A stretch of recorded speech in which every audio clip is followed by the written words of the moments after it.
Well, we're in part 5, folks. We're in part 5 of a 6-week series where we are focusing on what? Say it again. Things Jesus never said. That's what we've been focusing for the last 5 weeks. Now, if you're here for the first time, you may be wondering, why would a church talk about things that Jesus never said? And the reason why is because often people put words in Jesus' mouth. They put words into Jesus' mouth. So what we want to do is we want to talk about those things that Jesus didn't say so we can get down to the root of what Jesus actually did say and be able to grasp the power of those words. Last weekend, I talked to you about what Jesus never said about guilt and sin. And today, I'm going to talk to you about what Jesus never said. Are you ready for it tonight? What Jesus never said about your enemies. Tonight we're going to talk about what Jesus never said about your enemies. Go with me to the Bible. Let's go to the Gospel of Luke. And you got to love the gospel stories, those parts of the Bible where they tell the story of Jesus. If you want to know what to read in the Bible, go to the Gospels, Matthew, Mark, Luke, and John. If you want to know the truth of the Bible and kind of what everything is built around, it's all around Jesus. So go to the Gospels. That's in the New Testament. It goes Matthew, Mark, Luke. If you go to chapter 6, I'm going to read some verses for you. I'm going to read verses 27 to 29, and then I'll read verses 35 and 36. In verse 27, it says this, "But I say to you," this is Jesus talking, "but I say to you that, listen, love your enemies. Do good to those who hate you. Bless those who curse you. Pray for those who abuse you. If anyone strikes you on the cheek, offer the other also. And from anyone who takes away your coat, do not withhold even your shirt." Now, those are not words you're going to hear from our culture. You're not going to hear people in our society speaking these words over you. But listen to what it goes on and says in verse 35. It says, "But to love your enemies, do good, and lend, expecting nothing in return. Your reward will be great. Your reward will be great, and you will be children of the Most High. For God is kind to the ungrateful and the wicked.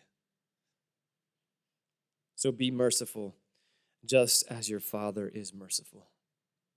Those are challenging words that Jesus speaks to us.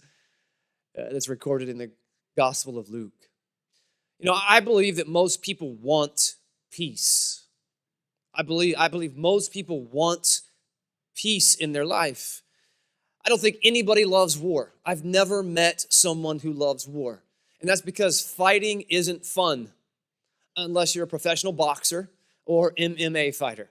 And I'm convinced that even those persons in our world, even though they fight for a living, I'm convinced they do it more for ego than they do for enjoyment. Like, nobody likes to get hit in the face. Nobody likes to get taken to the ground and have some man's or woman's legs wrapped around your neck, pulling you all over the ring that's caged in. Nobody enjoys doing that. I think for them, it's more about, I want to prove that I'm the stronger person in this world and I can defeat you with my strength. I don't think they enjoy it. I don't think they like to fight. In fact, sometimes they get into fights outside of the ring. You've heard of these stories, I'm sure, before, where they'll fight in the ring and then they try to entertain us where they're getting on the scales to weigh themselves and they put their faces right in front of each other. And I'm hoping that they have the worst breath possible, because that's what you want to do to your enemies. You're going to get a fight. You want to breathe some nasty breath on them. And they're standing right, and they almost want to fight them. And sometimes they fight each other, but I don't think they want to get in a fight. I don't think deep down anybody wants to get into a fight. The problem is we struggle with punching back. We struggle with it. You've maybe said this yourself or had someone else say this in your life. I'm not going to start the fight, but if they throw the first punch, I'm going to punch back. Anybody in the room ever said that? or heard someone else say that in your life. Like I grew up with cousins who lived down the street from me, and their dad taught them, you don't throw the first punch, but if somebody punches you, then you take them down. Like you show them that you're the man. And as a kid growing up, I'm like, I hope nobody ever punches me because I'm running the other way. I am not getting into a fight. I'm not interested in somebody punching my face and then me punching their face. It just makes no sense. I saved that for my older sister. As you heard a few weeks ago, I saved the fighting for her, not for other people in my life. And maybe you've heard that phrase before, I won't start the fight, but if somebody punches me, I'm going to punch them back. I believe middle school is the petri dish where this way of thinking and living germinates. I think this is where it grows because I go to the middle school often and I hang around there for lunch and I go for cross-country practice and now we're starting volleyball practice. I'm at the middle school a lot. I think some of the staff and teachers kind of want to kick me off campus sometimes or start giving me a paycheck to come just be there all the time. I don't know. They've said to me, Coy, what do you do for a living that you can just show up at 4 p.m. and help out with volleyball? And I say, well, I'm a pastor, which means I don't have to clock in at 8. I can clock in at 6 a.m. when I wake up to start doing my work so I can come help with volleyball practice. And so it happened recently. I was at the middle school. And I don't know if you've walked into middle schools recently, anyone? It's Fightville in middle schools, by the way. And I remember it in my middle school that kids would get into fights. But this particular middle school, it's almost every day there's a fight happening, and half the time they're not even really hurting each other. They're just getting into a fight. Sometimes they do hurt each other, but I was standing outside of the gymnasium, and we were waiting for the students to get picked up by the bus. And if you want a ministry, I got a ministry for you. This is a side note. If you want to do missions, if you want to do ministry in Lakeland, Florida, go to a middle school and hang out in their gymnasium while the students are waiting to get on the bus. That is the craziest, scariest, most unorganized hour, or not even hour, 20 minutes that I have ever experienced in my life. I mean, kids are in the bleachers. They're jumping off the walls. They're chasing each other around. They're throwing basketballs. They're picking up volleyballs. They're doing whatever they want, throwing gum at each other. They're picking boogers and eating them. They're doing anything. You got the kids who think they're tough, and they're trying to pick on everybody. Then you got the kids who want to stay away from the kids who are tough, and they're on the opposite side of the gym, and they're reading books and just being quiet. And then you got the kids who aren't sure where they fit in, and so they're kind of in the middle, and they slide this way, but they don't want to be next to the people reading because they don't want to look like that. And they slide this way, but they're afraid they're going to get beat up. And so it's just a chaos. It's chaos. And so I'm standing outside waiting for cross-country practice to start. And this one boy says, bro, you soft. He didn't say it like that.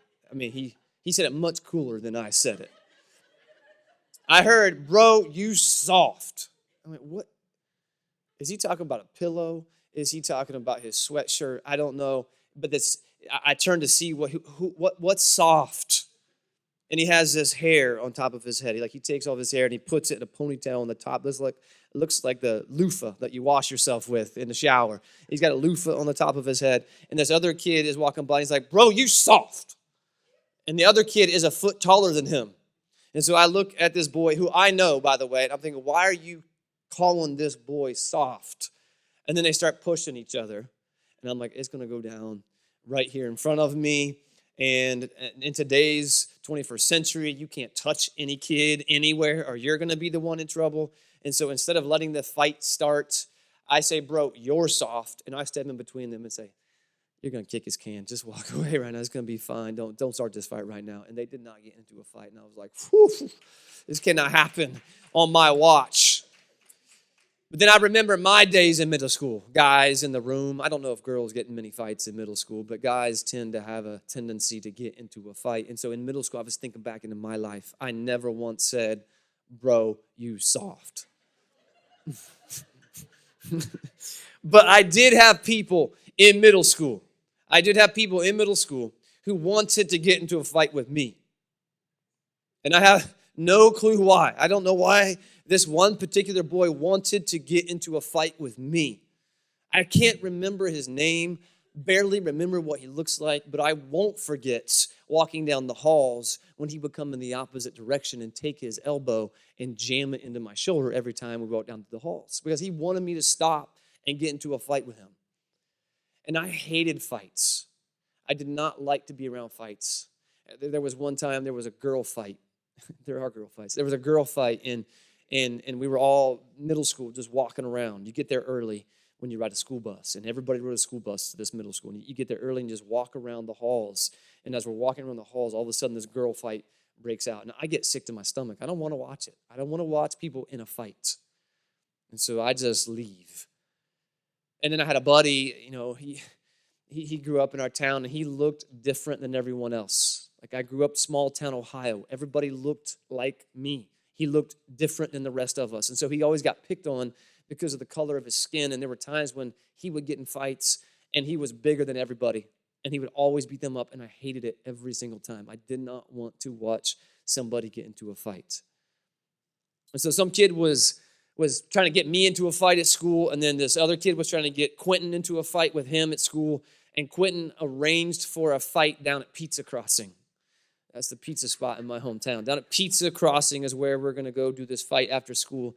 And I'm afraid to let Quentin go on his own because I don't want Quentin to get in trouble. So I almost feel like I need to go be the rule follower and make sure that as soon as somebody shows up that's going to get him in trouble, I can get him out of there. And so we go down, and he's looking at the person that he's about to get into a fight with, and I'm got that sick feeling in my stomach again. I don't want to be a part of it. And here comes the boy who wants to fight me. And he walks up to me, and he's like, "I'll let you punch me in the face," he says, 10 times, and I won't punch you back. And I said, "Liar, that is not true. Nobody lets somebody punch them in the face 10 times without punching them back." And so he tried to provoke me. He tried to get me to believe he would do that. And so he came over to where I was again and put his face down at my waist, said, "I'll let you punch me 10 times in my face, and I won't punch you back." What do you think I did? What did you want me to do? I walked away. Maybe it's because I was just a skinny little wimpy kid. But my dad taught me not to fight. My dad told me to run away. You don't get into a fight. You go the opposite direction. Now, my dad might get into a fight, but he didn't want his boy getting into a fight. And so I did not get into a fight that day. But so often in our lives, when someone provokes us into a fight, what do? We fight back. And I realize that most of us in this room aren't getting into many fist fights. Let's be honest. Not many people in this room. I don't see a lot of you coming in here with bruises.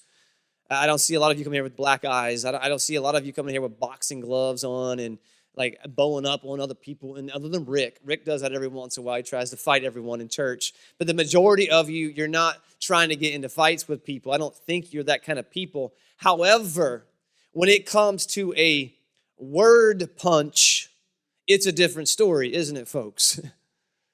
When it comes to a word punch, when someone throws a word jab at you, you're thinking to yourself, it's game on now. That's what you're thinking to yourself.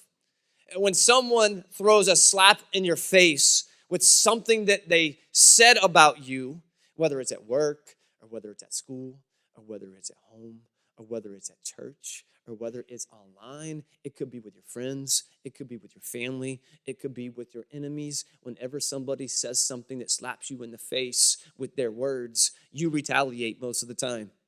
Your instinct is to retaliate, and you retaliate with a verbal slap in their face. Whoosh. That's what you do with your mom. Whoosh. They say something to you, you slap them back with words.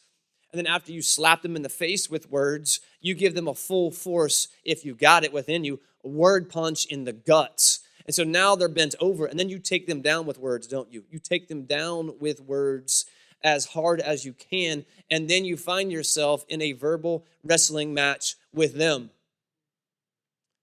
until you both become so worn out and exhausted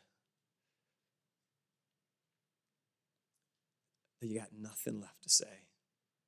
and you walk away feeling like enemies in your hearts. All of you have been there. Bruno and I, we will get in a fist fight someday. And y'all get to watch it. We'll have drone footage and everything. But all of you have been in a verbal war with someone. And most of the time, it's the people that you get into verbal war with are the people who are closest to you. And you don't know how to get out of it. Once the war has been started, it doesn't know how to end. It just keeps going and going and going. You do all that you can to prove your point or make sure that you're the right one or to set yourself up to be the person who succeeds as the top dog in the conversation, the one with the biggest bite. But as soon as you go back and recover, and as soon as they go back and recover and you come back together again, you still haven't gotten over those feelings that the last time we were together, it felt like we were enemies. It felt like we were enemies. That happens in marriages. That happens in dating relationships. That happens in church. It happens in church that we get into conversations with each other, that we start taking words about each other and we hurt each other with them. So the question I have is, what do we do with that? Are you wrong? Are we wrong if we defend ourselves and fight back? That's the question. I think I know what Rambo would say. You know what Rambo would say. Just watch the movie. Last Blood. We know what some people might say, but what does Jesus say? What does Jesus say? In the Gospel of Luke chapter 6, what you will find that Jesus says is that he never said, as long as they throw the first punch, you can fight back. Jesus never said that. Jesus never said, if they start it, then you can finish it. Instead, what we find that Jesus did say is to love your enemy by being merciful.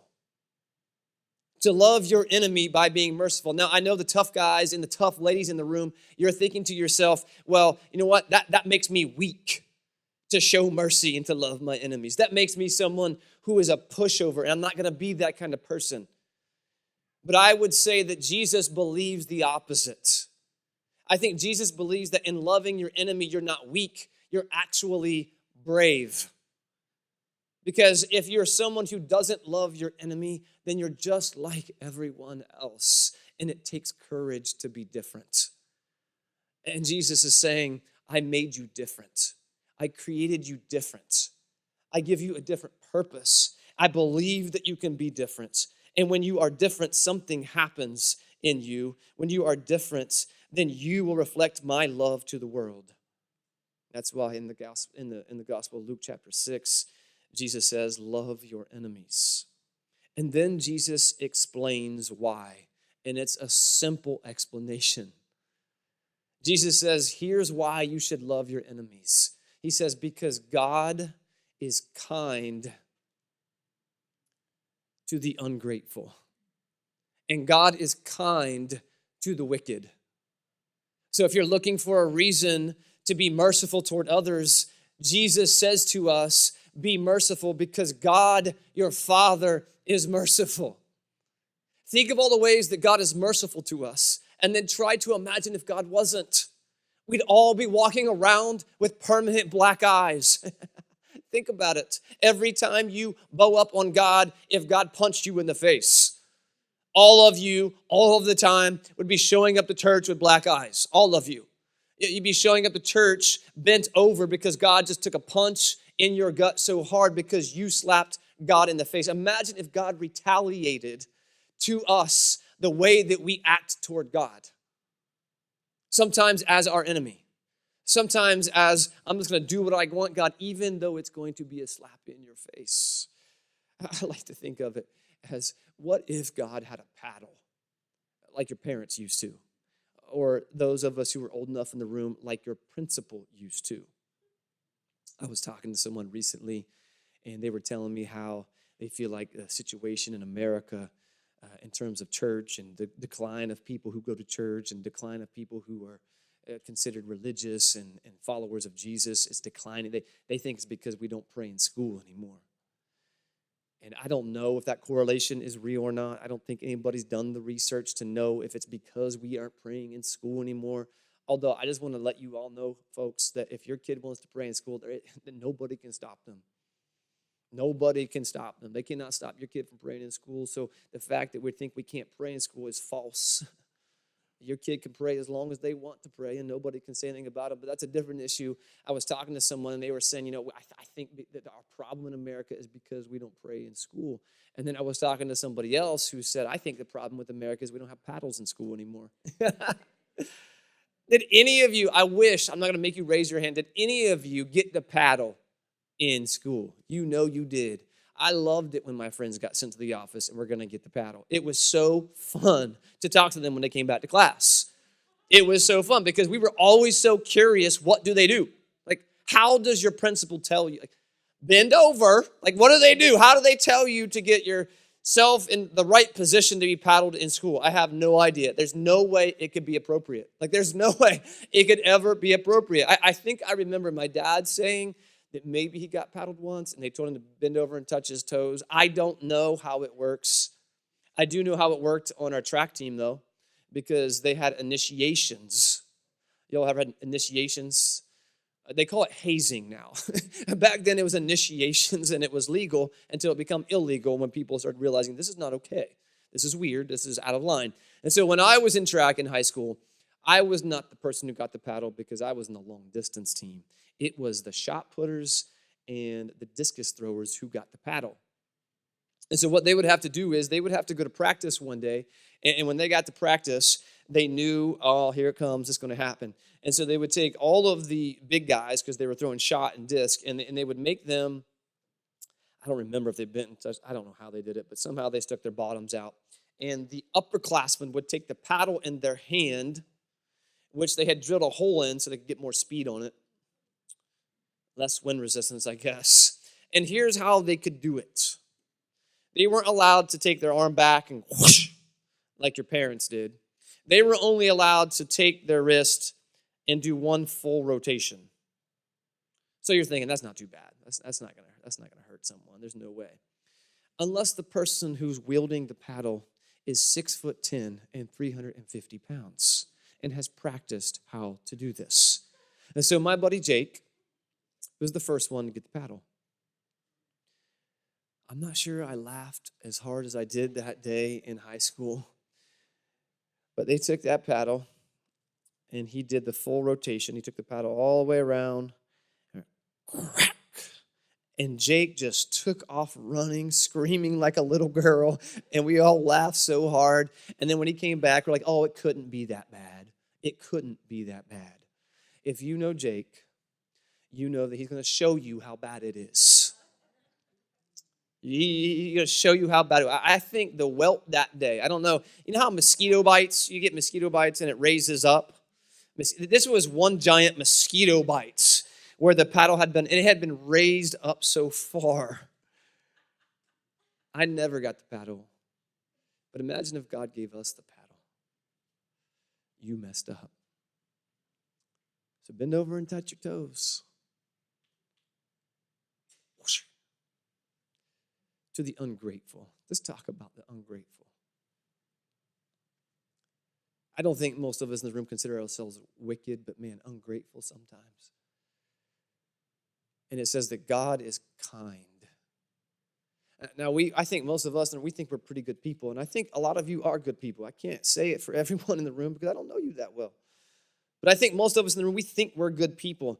And what God says, or what Jesus says, is that God is kind to the people who you would say aren't good people.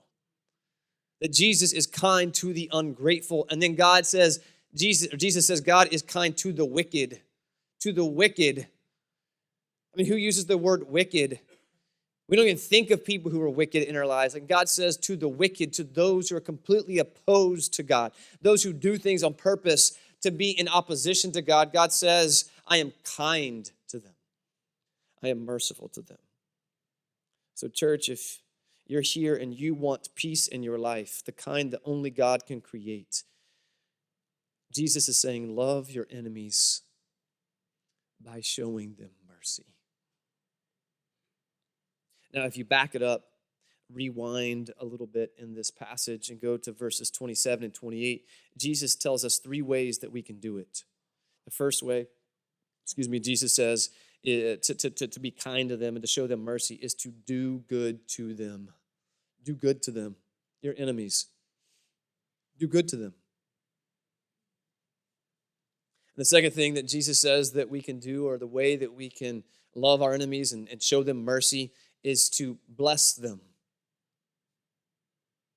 And the third thing that Jesus says that we can do if we want to love our enemies is to pray for them. Do good to them, bless them, and then pray for them. I don't know anybody in my life who, if I did good to them and I blessed them and I prayed for them, that they wouldn't want to receive my love. I don't know anybody in the room. I don't think they'd want to fight me anymore if those people in my life who felt like enemies, if I did good to them and if I blessed them and if I prayed for them, I don't think that we would still be enemies. Anybody else in the room agree with me? I don't see how it would be possible. I don't know how it would be possible. And then I think about, well, let's get to the third one. Let's just stick with pray for them. How most of us pray for our enemies is this: God, please give them what they deserve. God, please change who they are. God, please make them move out of my house. God, please. Like, we pray for all the things that we want God to do in them, rather than say, God, please bless their life. God, please show favor on them. God, please show me how to do good to them. So if none of that makes sense to you, those ways that God talks about, Jesus simplifies it in one statement. Jesus says, a statement that all of you know, even if you're a part of church or you're not, Jesus says to do to them as you would have them do to you. Which to me means if you don't want to be punched in the face, don't punch someone else in the face. It means if you don't want to be taken down with words, don't take someone else down with words. It means to me if you don't want to be hated, then don't be a hater. But I know what most of you are thinking right now. You're thinking to yourselves, I just can't be someone who continues to put myself in the position of being hurt again by my enemy. And I agree with you. I don't think any time does God say, go put yourself in harm's way. Like, go to the person who doesn't like you and stand in front of them and just let them do whatever they want to you. But what I think Jesus is really trying to say to us is your enemies are the ones who are sitting next to you, and you're just not willing to admit it.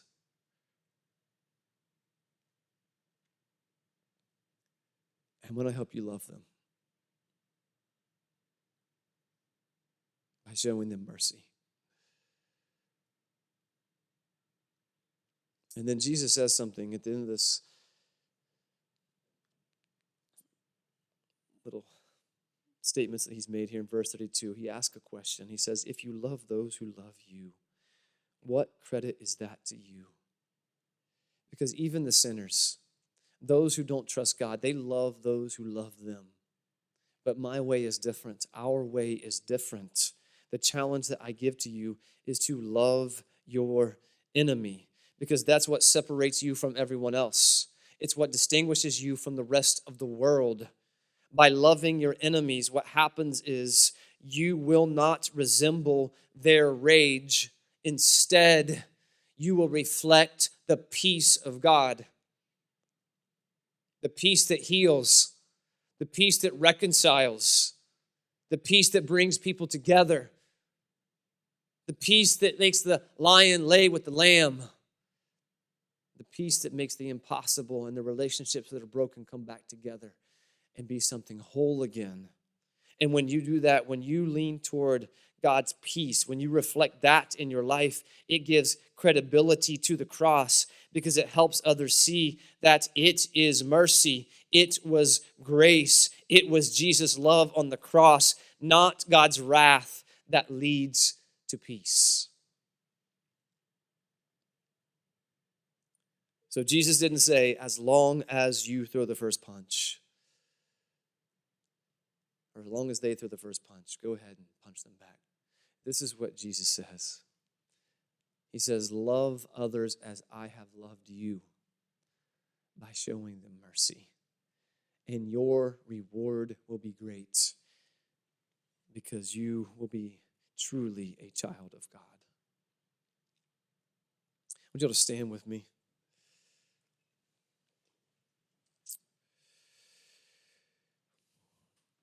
Whenever I have conversations about this message of loving your enemies with someone who even are followers of Jesus, the conversation is so difficult because immediately our brains go to those situations where we say, no, that's not possible. We can't do that. Even though Jesus says if someone, hits you in the face to turn your other cheek and let them slap the other side, like we go immediately to those situations where, well, what if someone breaks into my house? Like that's where we go. What if someone breaks into my house? I'm not just let them walk into my house and do whatever they want to me. And so we start to justify and think about, but that doesn't apply to this situation. And then we start thinking about war and relationships between different countries. And I am not somebody who will speak down to a soldier. I mean, soldiers are people who deserve respect because they put themselves in positions that are entirely terrifying. Most of us would never put ourselves in that place. So I will never cut down what they do. I just don't believe that war is part of God's plan. I don't believe it's part of God's plan. And it's not how God saved us. And it's not how God changed our heart. God didn't change our heart by declaring war on us. God changed our heart by dying for us. So even though we may put ourselves in those positions where we start to imagine, well, what if somebody walks into my house and they have a gun and they're trying to kill me? I'm going to get my gun and I'm going to shoot them and kill them. Even though that sounds crazy in our minds, that we'd be crazy to let someone else kill us, there is an element of following Jesus that looks a little crazy. It looks a little crazy. Because I have never heard of a situation of war creating peace between people. I've never heard of it. I've only heard of it as one victor controlling the other. I've never heard of war creating peace. Never. I've never heard of someone killing somebody else making things right. I've only heard of the story of the cross that changes all of us, which reminds me of a story of missionaries. These missionaries, they were in a land that was not their own. And they were working really hard to take that message of Jesus' love to those who hadn't heard it. And they were starting to influence people's lives to become followers of Jesus. And as they started to change people's lives, those people whose lives were changed started to change the way they were interacting and living in the world. They were living whole again rather than broken. And those who were still broken didn't like the way those who were living whole were living. And so they started to say, you know what, it's not okay for this to be happening. We have to get these missionaries out of here.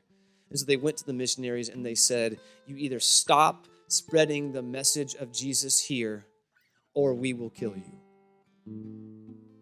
That's your choice. The missionaries weren't just a husband and wife. It was a husband and wife and 2 kids. And so they decided, we're going to stand here and do what God has called us to do. And so one day, they went to the missionary's house, and they knocked on their door, and they said, come with us. They took them to this place where there was a big hole dug into the ground. And they put them in that hole. And they said, we'll give you another chance. You get out of here and stop telling the message of Jesus, and we'll let you live. And they said, we will not stop. So they took their shovels and they started filling in the dirt. And they said, well, at any moment, you say the words. You say the words and we'll stop filling this hole and your life will be spared. I don't know if you know how holes work, but the shortest are going to be the first ones to be buried. I don't know if you know how families work, but when you have young kids, they're normally the shortest. Entire family was buried alive. Now, I'm not saying I'm going to do that. But here's what's crazy about that story. The ones who were holding the shovels that day, just a few days later, came to faith in Jesus, as did the entire village of people, who then spread the message of Jesus from their village to another village, to another village, to another village, and to another village, which created peace between tribes that had never existed before. That's crazy. But God's love for you is crazy. That God would leave heaven and come to earth and bear his body on a cross to be kind to you. So the message for you today is, I don't know who the enemies are in your life. I don't know who the people that you have who you're fighting with. But God is urging you, if you are a follower of Jesus, to not fight back. God is urging you, if you are a follower of Jesus, to do good to them, to bless them, to pray for them, to love them, and to show them mercy. So what I want you to do right now is I want you to bow your head and close your eyes. I'm going to ask you to raise your hands, but I do want you to think of the people in your life who you are at war with right now. And I want you to picture in your mind their name, see their name, and I want you to hear God saying to you to love them and show them mercy, to love them and show them mercy. You don't have to put yourself in harm's way with them, but God is saying, stop fighting back. Don't take the bait. Don't retaliate. Show my love to them. Reflect who I am to them. I'm the one who came to earth and let everybody who was here accuse me falsely and nail me to a cross and spit on me and jab at my side and let me hang there for 4 days and bury me in a tomb and consider me gone and useless. And above my head were the words, King of the Jews, a mockery of who I am. But I came and I did it for you because I love you. I love you. I showed you mercy. If you're going to be my followers, Jesus is saying to you, I never said as long as they say the first hurtful word or throw the first punch. What I said to you is, love as I have loved you. So right now, church, I pray that God would give you the courage to be different rather than the same. In God's name we pray. Amen.